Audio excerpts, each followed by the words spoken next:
the church yung merong misyon. Yung merong kinakalat ang salita ng Diyos. Merong misyon, bakit nandito tayo, bakit binuo yung iglesia nito, dahil meron po tayong misyon. Amen? Lahat po tayo merong misyon. Amen?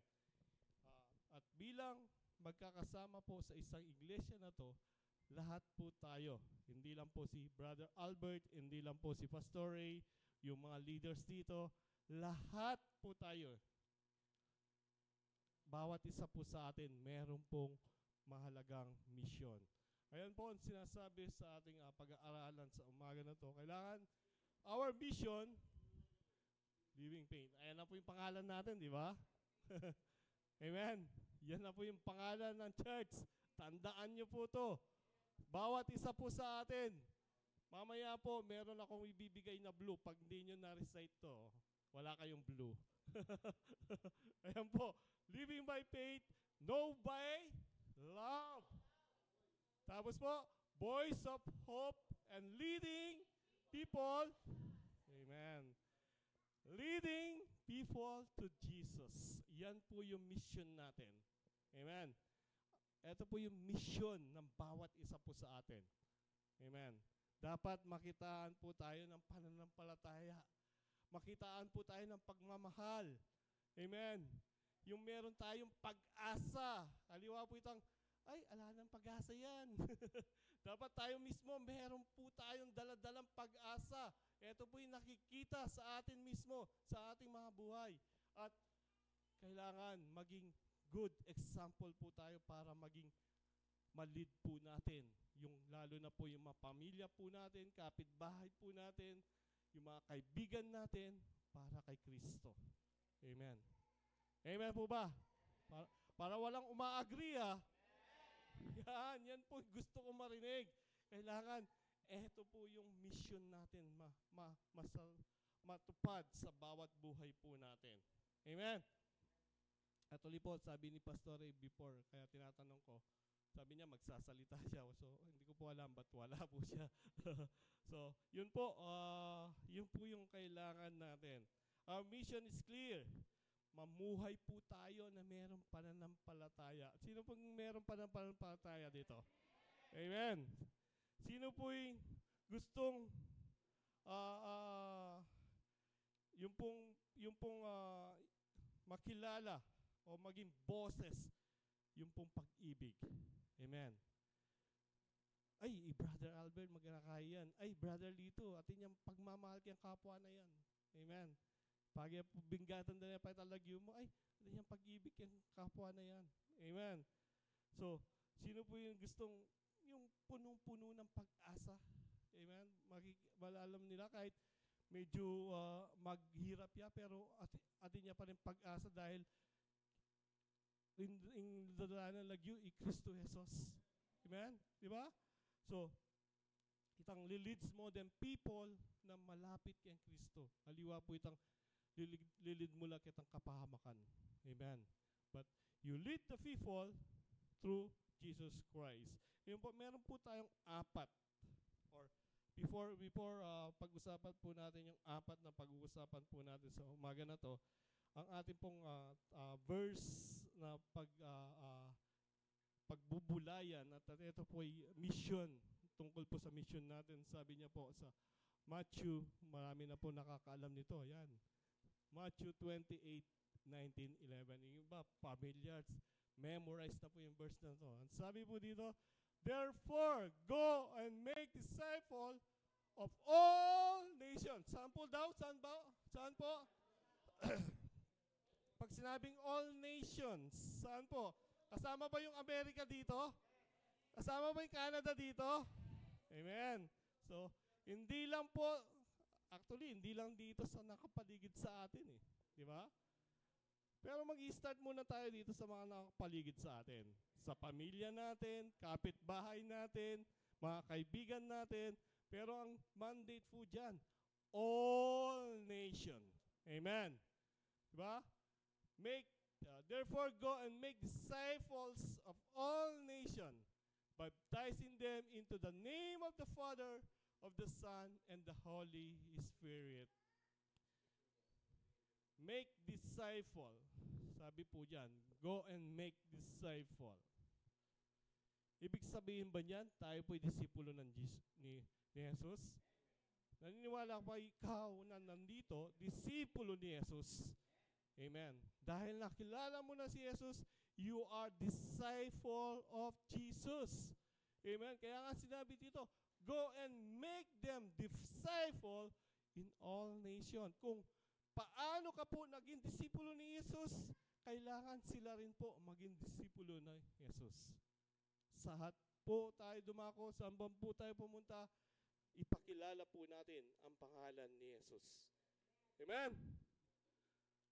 Tuloy ko po sa verse 20, sabi niya, and teaching them to obey everything I commanded. Amen. Ngayon, tanong po, sinusunod po pa natin ang commanded ni Jesus? Kasi po, mahirap po na magturo na tayo po mismo hindi natin sinusunod. Tama po ba? Pilit po natin ituturo, pero tayo hindi natin disobeying kung ano man po gustong ni Jesus. Amen. Mahirap po yun. Tayo mismo, sinisira natin yung rules, yung commandments. Kapag po sinabi, and teaching them, obey everything I commanded you, and surely I am with you always. Amen. Anong po sabi ni Yesu Cristo? I am surely. Kasama mo ako palagi. Yan po yung sabi ni Jesus Christ sa atin. Kasama mo ako palagi to the very end of the age. Hanggang matapos po yung edad natin dito sa mundo. Yan po ang sabi ni Panginoong Jesus sa atin. Amen. So, gusto mo ba maging disipulo talaga ni Jesus?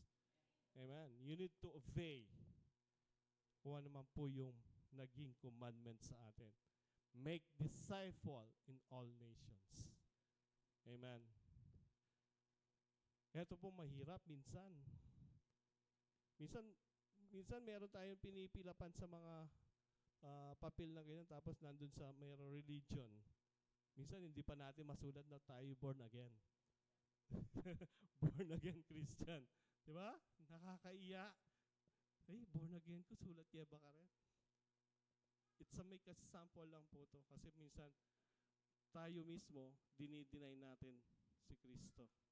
Sino po nakapanood ng Passion of the Christ? Ano pong ginawa ni Peter? Amen. Tayo kaya, ilang beses na natin dininay si Kristo? Wala pa sagot, di ba? Kung paano, sabi ko nga, kung susundin po natin ang utos ni Jesus. Alam niyo po, mahirap pero po masarap. Amen. Kasama at ang Panginoon po yung sinusunod natin. Alam ko po, like Peter, sometimes we failed. Amen. As a disciples. Pero, tandaan nyo po to, ang Panginoong Jesus, ilang beses niya po tayo pwedeng patawarin. 7 times? Unlimited. Amen. Wala pong katapusan. Kaya sabi nga ni Peter, di ba? Hindi siya nararapat na tawagin siyang disipulo. Humingi po siya ng tawad. Amen. Dahil tinanong lang po siya, nakasama niya si Jesus, dininay niya po. Kaya nga sabi ko sa inyo, pagsulat pa lang doon sa paper na yon, kung dinideny natin si Kristo, kailangan po tayo humingi ng tawad. Amen. Kailangan po natin pasunod kung ano po yung mission natin dito sa mundo. Yung mission, hindi po yung mission natin dito magpakayaman. Hindi po yung mission natin dito makuha po yung lahat ng kayamanan dito sa mundo. Sabi nga, di ba? Kahit makuha mo lahat yung kayamanan, ano yung pakinabang? Ito po yung sinasabi ng Biblia, hindi ko po sinasabi ito. Tanungin ko po kayo, kahit makuha mo yung lahat ng kayamanan, kapangyarihan dito sa mundo, ano yung pakinabang mo, kapatid? Tandaan niyo po, wala po. Dito lang po sa kamunduan yon, pero sa kaharian ng Diyos, wala po. Kaya nga po sinasabi din sa salita ng Panginoon, magtanim kayo sa kaharian ng Diyos. Maliwanag po to. Amen. Hindi nasisira, hindi kinakalawang. Amen. So, kaya nga po dapat mamuhay po tayo na mayroong pananampalataya. Makilala po tayo bilang mapagmahal na tao. Amen. Amen po ba? At merong yung boses po natin, maging boses po natin ay merong pag-asa sa buhay. Amen. At lalong-lalo na po, i-lead po natin ang ating mga pamilya, kapitbahay, o sino man para kay Kristo. Amen po ba? Ang number one po natin pag-usapan, yung pong, yan nandyan na po yan, yung mga ano natin. We live by faith. Ang simbahan na nagtitiwala sa Diyos ay higit sa sarili. Amen. O yung simbahan nagtitiwala sa ating Panginoong Kristo kaysa sa ating sarili. Amen.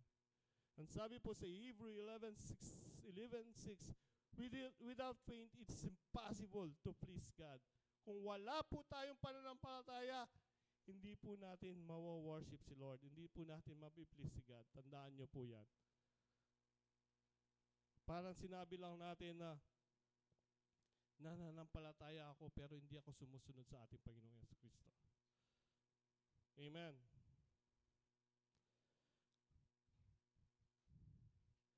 Alam nyo po, pag sinabi natin, manampalataya tamo po kay Kristo.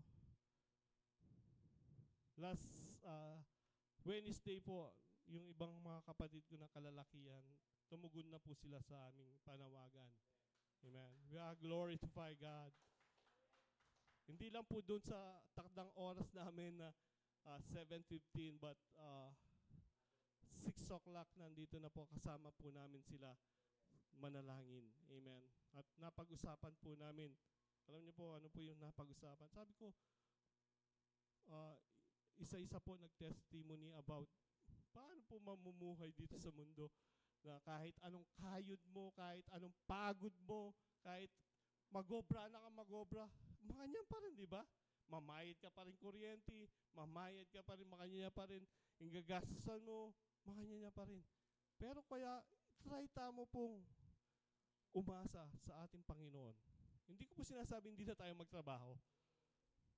Di ba? Pero kung yung pong hindi tayo masyadong aasa doon sa trabaho natin, yung kinikita natin, mas umasa tayo sa ating Panginoon. Amen? Sabi ko nga, ako po, last cater ko po is, natatandaan ko, February 11, kung tama ba ako? March, April. Pero yung bang binabayaran ko kuryente, binabayaran ko internet, tubig, humihinto rin ba yan? Hindi po. Every month, nandyan si due date. Dumarating. Pero, ako po, hindi ko po tinataas yung sarili ko. Yung pong kapatid ko mga nag-testimony, hindi po nila tinataas yung sarili nila. Pero tinataas po namin ang Panginoon. Nakakabayad po ako sa tamang oras. Sabi ko nga dati, nung nagkakantin kami, 2 months, pag dumating na yung red notice, doon pala ako nagbabayad. Pero ngayon, pag dumarating na yung bill, parang gusto ko na magbayad kaagad. Amen. Di ba? Kasi meron na po akong pambayad eh. Pero noon, siguro wala pa akong pambayad, kasi pangalawa pa lang, doon ko babayaran. Pero, ganyan po kabait ang Panginoon, sabi ko sa inyo. Hindi ko pa po alam, hindi ko na po mabilang kung kailan kami na-miss na prayer meeting dito. Hindi ko po mabilang kasi halos po nang dumadalo kami every Wednesday, nananalangin kami. Alam niyo po, sino po yung pinapanalangin namin? Actually, hindi naman kami individual eh. Alam po ng mga kapatiran namin sino yung pinapapanalangin namin. Hindi po yung sarili lang po namin. Amen. Ito po yung nagagawa ng panalangin. Inuuna po namin ng Panginoon, tandaan niyo po ito. Diba? Sabi ko nga, wala po masama magtrabaho tayo. Kailangan po natin yan. Pero try po natin kaya unain ng Panginoon. Mamuhay po tayo na merong tulad po nito, na merong pananampalataya na ipagkakaloob ng Diyos yung pangangailangan natin. He gives. Alam niyo po, ibibigay po, surely po. Sabi ko nga, sa mga kapatid ko, ako po yung nag-provide ng para sa, bilang kalalakihan talaga, tayo po talaga, number 1 na magtrabaho kailangan. Amen. So ako po yung nag-provide, dun kakainin po namin. Ako po nagbabayad ng mga bills. Meron po akong kailangan maintain ng mga sasakyan. Amen. Pero, ako nga po, na-amaze po ako, ba't saan nanggagaling yung mga kailangan kong bayaran, pinagbabayad sa mga ganito? Amen. Ngayon po, sino po yung nakakaranas na tumaas po yung bill sa kuryente? Kasi po ako po, 5,000 na po yung bill namin ngayon sa bahay. Pero hindi po ako nababahala. Meron po akong Diyos. Meron din po kayong Diyos. Tandaan niyo po yan. Yung Diyos ko, Diyos din ninyo.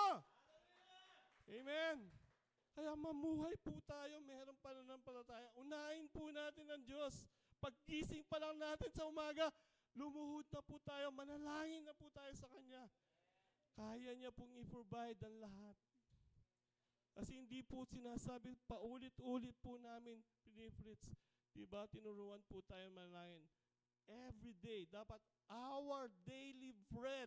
Hindi yung Lord, di na muna ako para 1 month para niya ako manalangin. Hindi po, tiruan na nakatampo, every day, manalangin tapo, manyet tapo po kita pangailangan tamo. At kailangan, sabi nga, mamuhay po tayo na mayroong pananampalataya. Po tayo inyadme, pero 24 hours na ako mamegobra kapatid. Alika mamu. Kaya ako mismo sasabihan ko, alika po, hindi po kayo namumuhay na mayroong pananampalataya. Pinapatay mo na yung sarili mo ng kapatid. Amen. Amen po ba? Kaya nga po, sabi po, faith is not just believing God exists. Hindi lang po yung, balo ko, din naman Diyos eh. Diba? At yung Diyos, ali po, kailangan ikatamo po mismo.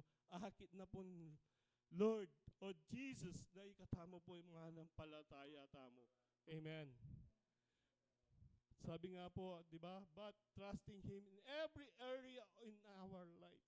In prayer. Kailangan pag may nalangin ka, paniwalaan mo talaga. Natinggap mo na itang pinalangin mo. Amen. Pag sinabi mo, Lord, milako ni sakit ko, bunto kayo ni. Dapat paniwalaan mo, mawawala yung sakit na ulo na yan. Amen.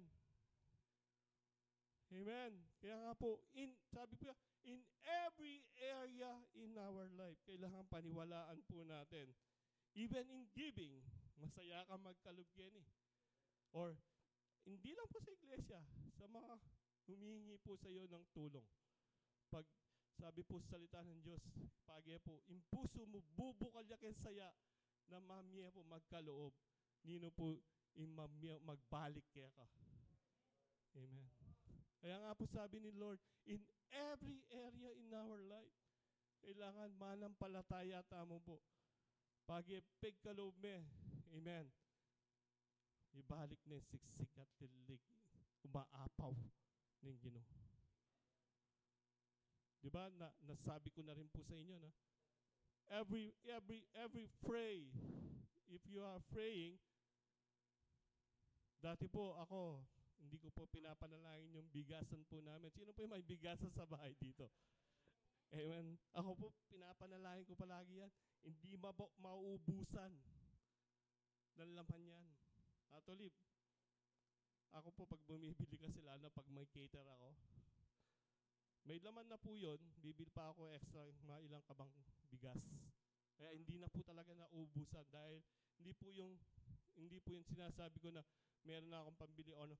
God provide dahil nananampalataya po ako every time I pray. ng pagkakalooban po ng Panginoon. Amen. So, yan po, kailangan in serving. Mahalaga po rin po yan.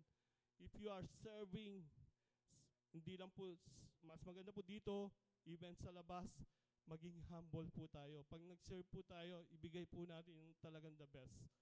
Amen. Alam niyo po bakit po hinugasan ng paa ni Jesucristo ang kanyang mga disipulo? Ngayon, siya po mismo naging modelo po sa atin. Amen. Hinugasan niya po yung paa. Kasi siguro po sa atin lahat naman dito, pag paano yung pinag-uusapan, parang medyo nandidiri tayo. Di ba? Pero dahil po parang yung pinakamarumi ng part ng katawan natin, yung paa. Yan palagi lalo na po nung unang panahon, di ba? Sandalyas lang yung mga, minsan nakaapak lang sila. So, eto po yung parang pinakamaruming part na, pero hinugasan po ni Kristo yan. Amen. Kaya nga po, even we are serving, lalo na sa ating Panginoon, maging humble po tayo. Ipakita po natin yung the best natin. Huwag mo sabihin, kapatid, na ay di coach na ako, or ay mats na ako, position manager na ako. No. You will serve all. Amen. Bilang church po, ganun po tayo dapat. Huwag po natin titignan kung anong pong klase yung tao na sineserve po natin. Amen. Kung sino, anong pong klase siya, anong pagkatao niya. But serve na meron pong pagmamahal. Amen. Sabi niya po, faith is stepping out, leading evangelism. Yan na po. Sabi na, di ba, maging disipulo po tayo sa lahat ng nasyon. Hindi niya po sinasabi na maging disipulo ka, Kenny o Keta, or maging disipulo ka, Keta magana ka, Keta malinis, Keta mamyeke ka. No, maging disipulo ka, maski po kanino. In any occasion, ano man po yung estado ng buhay niya, maging disipulo po tayo. Amen. Yan po yung mamuhay po tayo na meron pong pananampalataya. Ngayon po, tanungin ko po kayo, are we living safe or we living by faith? Yung bang, ay, okay na ako nini, makakapagsimba na ako mon every Sunday okay na lang ako dito.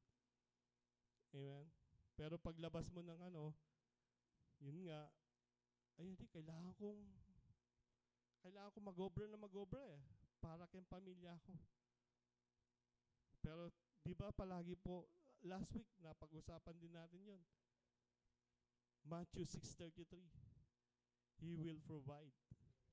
Unahan lang po natin yung kaharian niya. Amen. Ito po yung kailangan nating, yung po mission po natin.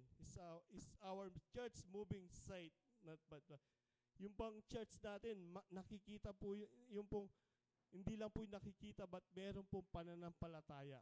Amen. Nakikita lang ba o yung meron pananampalataya? Ano ba yung gusto nyo? Meron pananampalataya or nakikita lang? Nakikita lang ng tao na marami tayo. Halimbawa po, marami tayo pero wala pong pananampalataya. Amen. Yan po dapat tayo bilang isang iglesia. Amen. Merong matatag yung pananampalataya po natin. Amen. Pangalawa po, we are known by love. Ang simbahan na mahal ng Diyos at nagmamahal sa tao. Ito, paki-advance natin. Yan. We are known by love. Ang simbahan na mahal ng Diyos at nagmamahal sa tao. John 13:35, ang sabi po dito, by this everyone will know that you are my disciple if you love one another. Amen. Amen. Tanungin ko po sa kayo ngayon, mahal nyo ba yung katabi nyo? Baka hindi mo siya matignan. Amen. We need to love one another bilang disipulo ni Kristo. Tayo mismo po nagmamahal. Tayo po ay minamahal din natin kahit nandun po sa labas. Kahit hindi pa po nakilala kay Kristo, kailangan po natin mahalin sila. Amen? We should care to others. Ito po ba ang nakikita sa atin? Kailangan, nakikitaan po tayo na meron po tayong pag-aalaga or meron tayong tambang akit na kikatamo na kailangan tamong sumaop, kailangan tamong even na anuman po itang kondisyon na parang sinasabi dito yung meron siya na daanan na binugbog, sugatan, di ba? Pero yung paraseo, hindi siya pinansin, di ba? Parang meron tayong nakita sa daan, nangangailangan ng tulong. Opo. Amen. Ganun po yun. Kung kailangan po ng tulong, kahit sino po, kailangan tumulong po tayo. Kung kailangan po ng tulong, kaya po kailangan makikita po tayo sa atin yung pagmamahal. Makilala po tayo sa pag-ibig. Amen?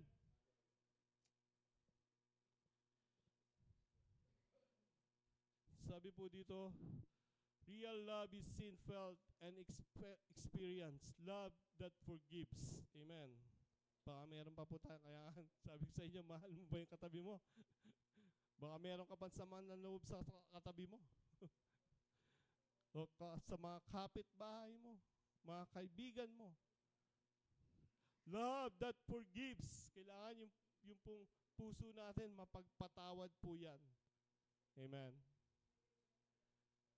Amen. Kailangan po, nagpapatawad din po tayo. Marunong po tayo humingi ng tawad, marunong din po tayo magpatawad. Amen. Sabi po nga ni Jesus, di ba? Kung hindi ka nagpapatawad, hindi ka rin papatawarin ni Jesus. Kung meron ka pa po sakit sa loob, ngayon pa lang, yung mensahe na to, sabihin ko po sa inyo, para sa inyo po to. Amen. Huwag po kayo masaktan, pero kailangan po tayo magpatawad. Ali, patawaran ka na eh. Pero iwasan, may pa na. Pero pag ay kung bisan dumalang ka, nakit kay. Pag po nagpatawad ka, lahat na po yun. Talagang patatawarin mo siya. Amen? Huwag ka na po magtira. Kahit konti. Dahil po sabi po ng Panginoon, love that forgives. Kailangan pinapatawad po natin. Todo-todo na po. Pangalawa po, sabi niya, love that serves. Amen. Ito po yung sinasabi nito. Pag ikaw, kung mahal mo talaga sila, hindi mo titignan kung ano man po yung estado nila. You should love them. Sino po yung nakakatanda dito noon? Si Pastor Ray. Meron po siyang tinulungan sa ospital. Kinukwento niya po sa amin yun. At sino po nakasama noon? Di ba? Kung ano po yung wala yata ako noon eh. Opo. Hindi, pero ano yung study niya? Parang nakakadiri. Yun po yung kinukwento sa akin noon eh. Hindi po ako nakasama noon. Amen. Amen. Di ba? Ganyan po yung pagmamahal. Amen. Amen. Ganyan po yung pagmamahal. Kailangan mahalin po natin na wala pong kapalit o anuman pong dahilan para mahalin natin siya. Ay, kanya buriyan kasi marinat siya, makakadiri yan. Diba? But love, sabi po, that serves. Kailangan, pag nag-serves po tayo, talagang todo-todo rin po yung pagmamahal natin. Love that accepts and welcome everyone. Kapag po, meron pong pumasok dito kahit ano po yung suit niya, kahit mabaho po siya. Diba? Dahil mahal po natin siya bilang anak, magiging anak ng Diyos. We will welcome po. Welcome po natin sila. Ay, aliwait ang panabi tala. Ay, ka kayo na mabulok ka. Amen. Makikilala po yung church na kahit sino pong pumasok nito, tatanggapin po natin sila at mamahalin po natin sila. Yan po, tayo dapat makikilala. Amen. Kaya nga po, tayo po ay kailangan makilala po makilala po bila isang pag-ibig na mayroong pag-ibig sa kapwa po. Amen. Ngayon po, tatanungin ko po kayo, do people feel love when they come to the church? Yan po. Kapag pa pumasok na nila, nararamdaman pala yung pagmamahal. Tayo po nandito, tayo po naabutan nila dito, nararamdaman ba nila yung love, yung care, yung pag-welcome po natin sa kanila? Dapat po maramdaman po nila yon. Yan po tayo deep bilang iglesia. Amen. Are we loving beyond our comfort zone? Hindi po yung, ay okay na, may kasimba na ako eh. Okay na, kanina buring kakilala ito. Di natangken. Diba? Okay, may kasimba na ako. Dapat po lumabas po tayo kung kailangan magpakilala po tayo sa kanya, kailangan lapitan po natin siya, i-welcome po natin siya. Kung kailangan yakapin po natin siya, dapat ito po yung gagawin. Ipakita po natin na tayo po'y lumalabas o tayo po'y lumalabas na doon sa comfort zone po natin na bilang member lang po ng iglesia na to. Amen. Sabi ko nga, ito po yung mission natin, di ba? Hindi lang po yung ma-memorize po natin na tayo po'y makilala na nagma-know by love. Hindi lang po yung ma-memorize natin, kailangan magawa rin po natin yung pong mission natin. Know by love. Tandaan niyo po yan. Amen? Pangatlo po, we are a voice of hope. Ang simbahan na nagbibigay ng pag-asa sa gitna na madilim na mundo. Amen. Meron pong pag-asa kay Kristo. Amen. Even kaano po kalalim ang ating pong nararanasan. Kahapon po, nakarinig po ako kay Bishop, yung pong morning watch nila, hindi ko po alam dito sino po nakarinig din, kay Bishop Alvin, yung pong 1 Corinthians 10:13, diba? Lahat po tayo dumadanas ng pagsubok. Yung iba po sa atin, amen, at nagawa na po nila, nasolusyonan na po nila, amen. So, kung tayo po dadanas din po ng pagsubok, yung iba nadarasan na at natagumpayan na po nila eh. So, kung sila po natagumpayan dahil kay Kristo sila, tayo rin po matatagumpayan po natin. Diba? Kahit nga po ang simbahan nagbibigay ng pag-asa, even we are in the mid of chaos o anuman pong pagsubok na meron tayo, kailangan po, kapatid, dapat alata ng pag-asa at kapatid.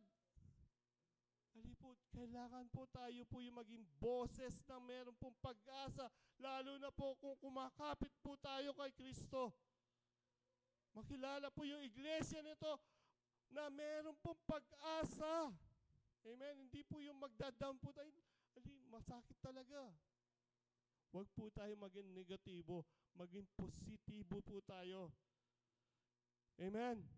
Amen po ba? So, Romans 15:13, sabi po,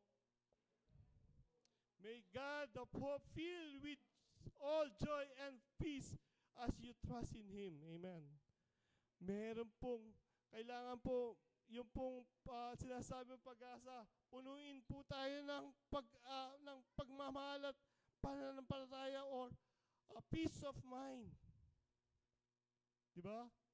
Habang po tayo dumadamas o tayo mismo, yung mga kapatid po natin, yung mga kapitbahay natin na nawawalan ng pag-asa. Alam niyo po, sa panahon po natin ngayon, ano po yung number one nagiging problema? Or lalo na po yung mga kabataan, ano po yung nagiging problema ngayon? Anxiety po. Sa sobrang depression, ayan po. Amen. sabi ko nga po dun sa pinsan ko last week, nung pong birthday niya po, tinawag kami. Kasi po yung anak niya, saan kasi si D? Sa Lasal? Lasal? Oh, Lasal po siya nag-aaral. Lasal, ha?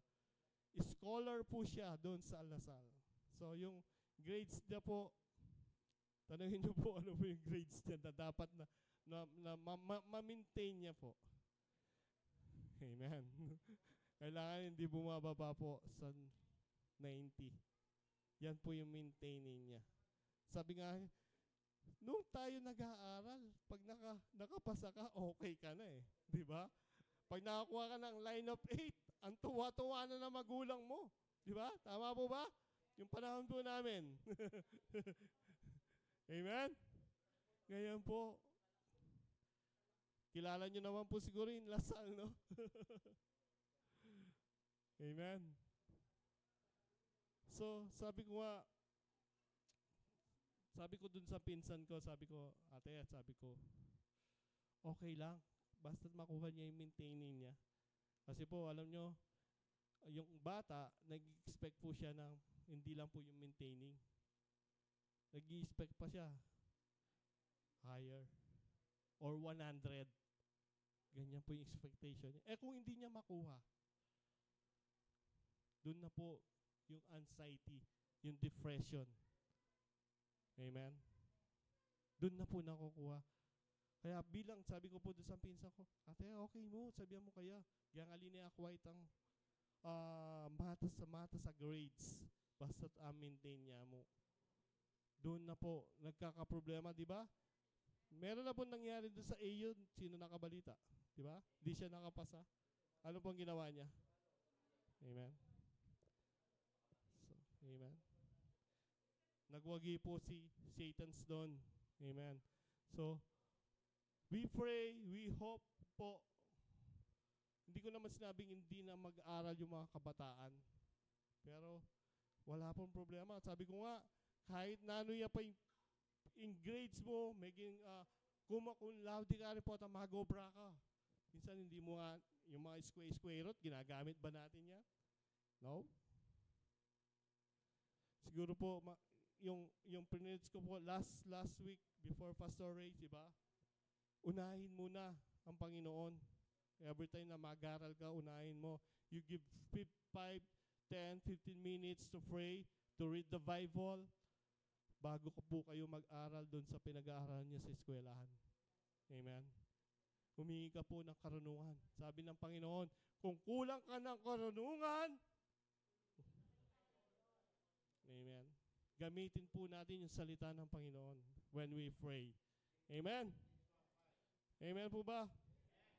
Kaya nga po, ang simbahan na nagbibigay ng pag-asa gitna ng madilim na mundo. Amen? Even, alam ko naman po, meron din po tayo nararanasan na mga kanya-kanya natin problema. Pero tayo rin po kailangan maging, sabi ko nga, kung tayo hindi natin malalampasan, paano tayo magiging pag-asa sa iba? So, tayo mismo. Amen. Kailangan maging pag-asa rin po tayo sa iba. Ito po yung mundo palagi na meron pong takot. Di ba? Ayan po, the world is full of, natatakot tayo palagi, di ba? Yung kamunduhan, ganito po, depression, hopelessness, brokenness. Ito po yung pinapakita po ng mundo sa atin. Pero hindi po yun ang gusto ng Panginoon. At hindi po yun ang gusto ng Living Faith Family. Amen? Ang gusto po, eto po, dapat, but the church must be the voice of encouragement. Encourage tala po. Amen? Detang mawawala ng pag-asa. Siguro po, kung meron naging disipulo yung estudyante na yon sa AU, nag-disciple sa kanya, okay lang yan, kapatid. Okay lang yan, kaibigan. Amen? Kahit bumagsak ka, pwede naman mag-retake, di ba? Amen? Kung meron nakasabi sa kanya, Andiyan pa yung Diyos natin. Pwede kang bigyan ng karunungan. Sa tingin niyo po, tatalon pa po yun? Amen? So, yan po, dapat tayo mag-encourage. Maging boses ng buhay. The voice of life. The voice of truth. Maging boses po tayo ng katotohanan. Si Kristo lang po ang nagbibigay ng karunungan at ng buhay na walang hanggan. Amen. Kaya nga po, tayo po maging boses ng pag-asa. Ano po yung una?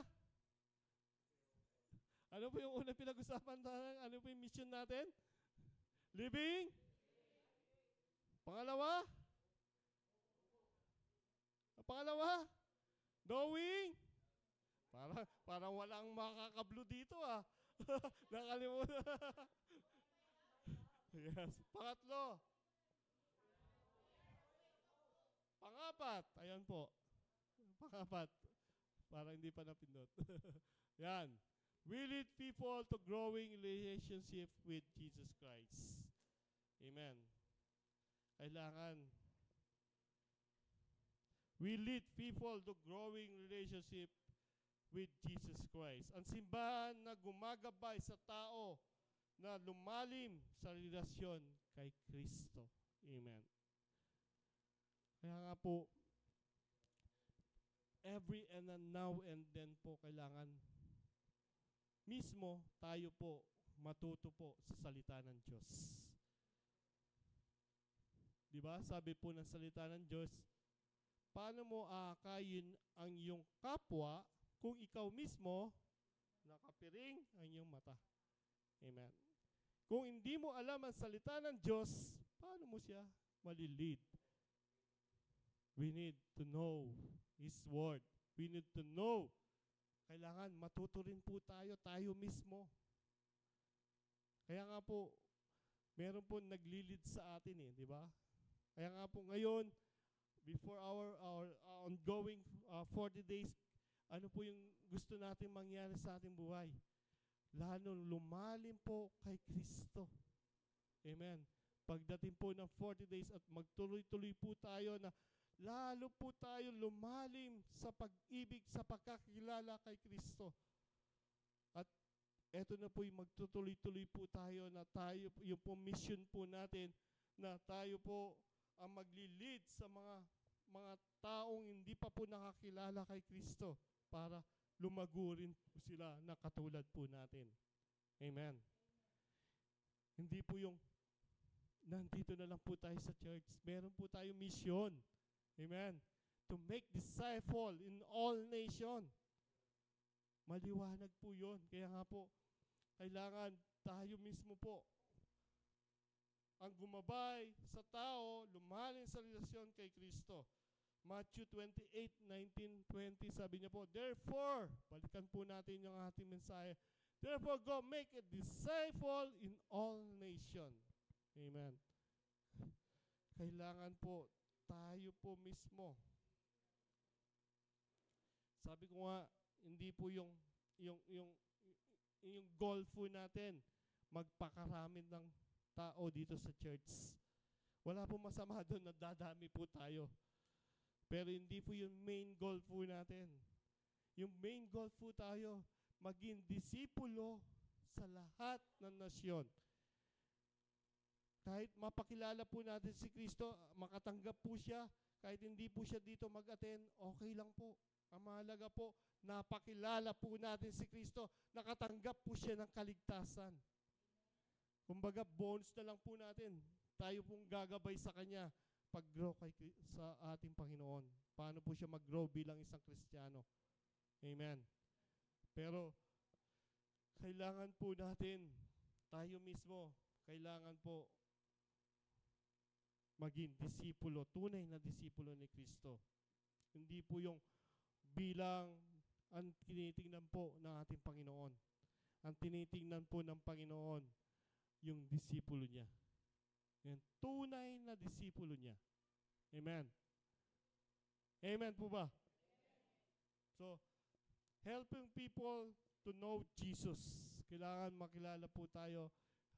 Helping Our goals that attendance is discipleship, helping people know Jesus, helping people to grow in their faith, helping people to serve in God's.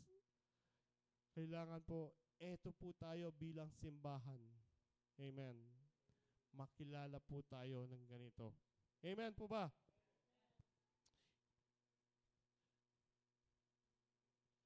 At are we focused on making disciple or just making members? Nakapokus ba tayo yung iglesia na to na maging marami po yung members, or nakapokus ba tayo para marami pong disipulo? Palagi, alam niyo po, di ba si Pastor palagi niya sinasabi to, si Pastor Ray, na kahit konti lang tayo pero lahat tayo ay disipulo ni Kristo. Makilala ng tunay niya ni Kristo. Alam niyo po, pag natanto ko lang po yun, pag lahat po tayo, pinapakilala po si Kristo, nandun na po yung talagang magiging marami po tayo eh.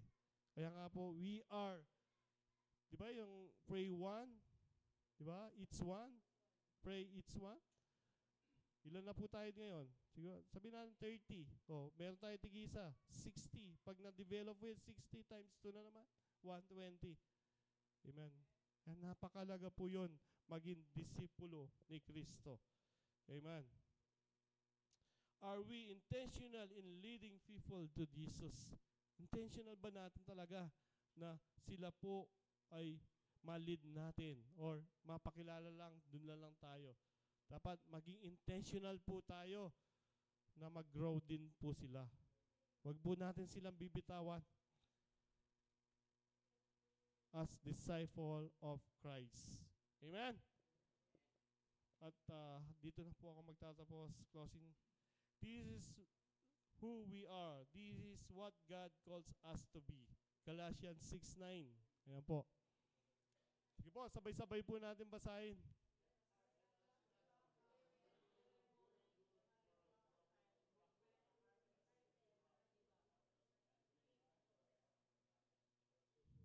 Amen. Sabi niya po sa Tagalog, kaya't huwag tayong mapagod sa paggawa ng mabuti. Ano po yung gagawin natin? Huwag tayong magsawa sa paggawa ng mabuti. Sino po gusto ng kabutihan dito? Amen. Huwag tayong magsawa. Ay, alis, sinopan ka na minsan yan. Okay nito. Okay nito, di ba? Sinopan ka na eh, di ba? Oh, ano po sinasabi? Huwag tayong magsawa. Amen. Salita po ng Panginoon to. Sapagkat pagdating ng takdang panahon, tayo ay aani. Sino gustong maani dito? Sino po? Salita po ng Panginoon to, ha? Panahon, tayo ay aani kung hindi tayo susuko. Amen. Sino po yung gusto sumuko na dito?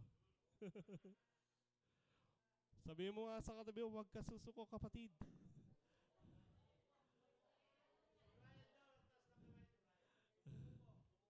Amen. Bro, pag sabi mo kay brother, huwag ka susuko. Sa paggawa ng mabuti. Sa pagtutugtog. Huwag kayo susuko. Sabi niya. Sa paggawa ng mabuti. Amen. Amen. Sige nga, kung meron na nakamemorize ng mission natin. Ano yung number 1? Number 2? Amen. Number 3? At number 4? Amen. Para mali. Leading people to